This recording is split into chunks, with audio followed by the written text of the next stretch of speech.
एक कोई मुझे बता रहा था कि रात को किसी लेडी को लेबर पेन हुआ, आसपास कोई जगह ही नहीं थी। जब वहाँ पहुँचे तो देखा एक सिरिंज पड़ा है, एक एल्यूमिनियम का पतीला पड़ा है, पानी गर्म और मतलब बड़ी पैथेटिक हालत। मेरी सबसे बड़ी चीज़ ये मेडिकल इंफ्रास्ट्रक्चर होना चाहिए।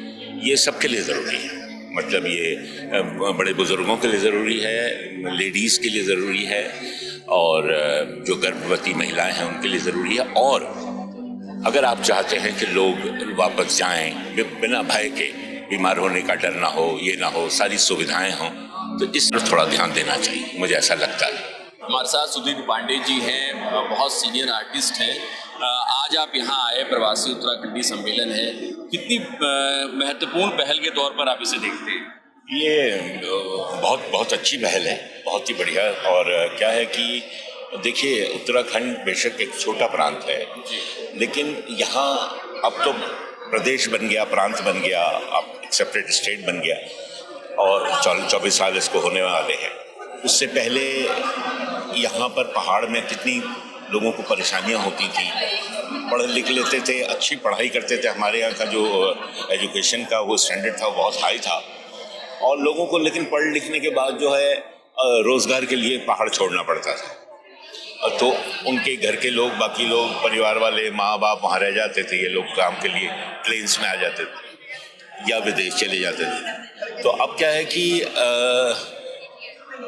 कट ऑफ होते गए, मतलब अपनी जड़ों से आप टूटते गए, टूट जाते हैं, अलग हो जाते हैं। लेकिन क्या है, दूसरी तरफ दूसरा पहलू ये है कि उत्तराखंडी पूरे विश्व में, सिर्फ हिंदुस्तान में ही नहीं, पूरे विश्व में बहुत बड़े अचीवर्स, बहुत बड़ी बड़ी पोजीशंस पे उत्तराखंडी पहुंचे हुए हैं। तो ये एक माध्यम ऐसा है, ये इस तरह का उत्तराखंडी ये प्रवासी सम्मेलन करने का।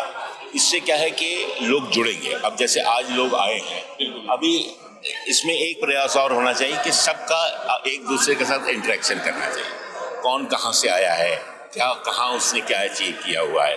अगर कोई कहीं दूर दराज किसी वर्ल्ड के पहुंचा हुआ है, वो भी आता है, तो ऐसे लोग ढूंढने चाहिए कि उत्तराखंड, और उसका ये प्रचार करना चाहिए कि देखिए साहब, हम प्रवासी सम्मेलन कर रहे हैं इस तरह का, और हम चाहते हैं कि लोग अपना अपना इसका, तो उन्होंने कहा कि वेबसाइट बनाएंगे और बायोडेटा भेजेंगे।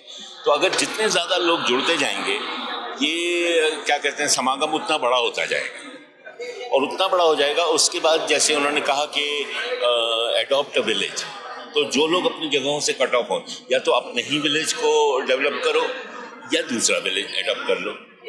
तो ये सारे अचीवर्स जिन्होंने अचीव किया है कुछ ना कुछ, जो कंट्रीब्यूट कर सकते हैं, वो अगर एक दूसरे से मिलेंगे, जुड़ेंगे और इस धारा में बहेंगे और उस दिशा में काम करेंगे, तो ये एक बड़ी, सुनने में ऐसा लगता है कि इम्प्रैक्टिकल है, लेकिन इम्प्रैक्टिकल नहीं है। भावना चाहिए बस, और वो जज्बा क्रिएट करना पड़ेगा।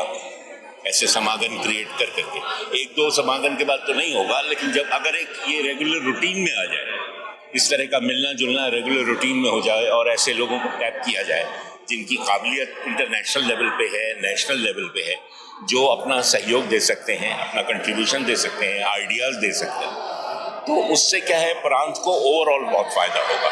और प्रवासियों के मिलने की वजह से आपस में लोगों में भाईचारा बहुत बढ़ा अपने प्रांत के लिए, क्योंकि छोटा प्रांत है।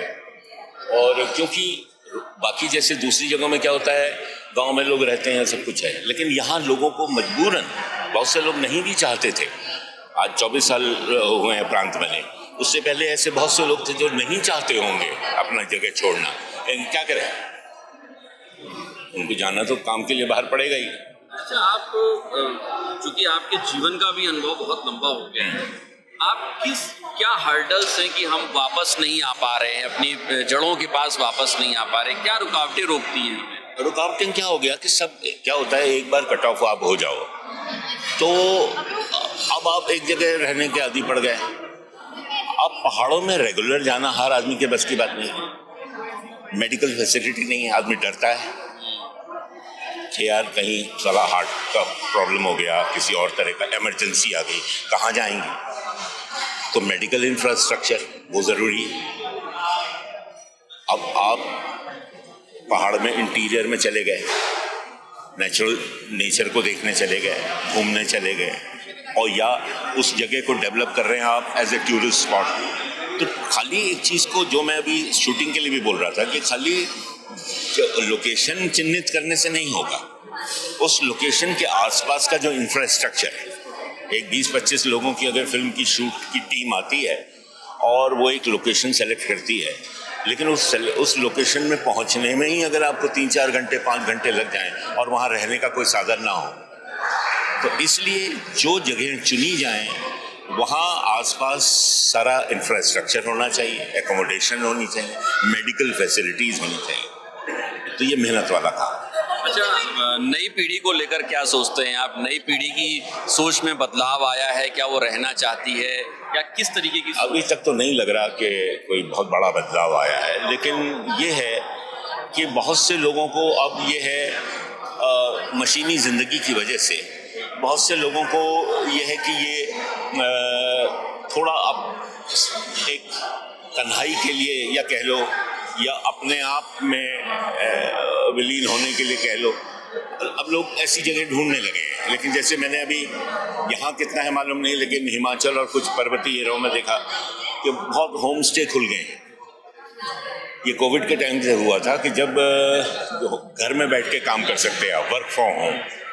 तो अगर वर्क फ्रॉम होम करना है तो बेंगलोर में बैठो या अल्मोड़े के किसी गाँव में बैठो, वो एक ही बात है। लेकिन आपके पास नेट कनेक्टिविटी वो, हाँ, वो यही मैं कह रहा हूँ, वो तो पार्ट ऑफ इंफ्रास्ट्रक्चर है।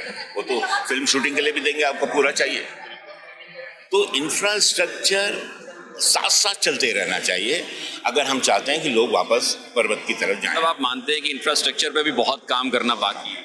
वो तो पक्की। अच्छा, इसके अलावा जो अभी फिलहाल स्थिति है एजुकेशन की, माइग्रेशन को लेकर, रिवर्स माइग्रेशन को लेकर बहुत सारी बातें होती हैं सरकारी स्तर पे, लेकिन क्या आपको लगता है कि सरकारी जो पहल है आप लोगों की मदद के बिना ये फ्रूटफुल होती है या फिर व्यवहारिक हो पाएंगी?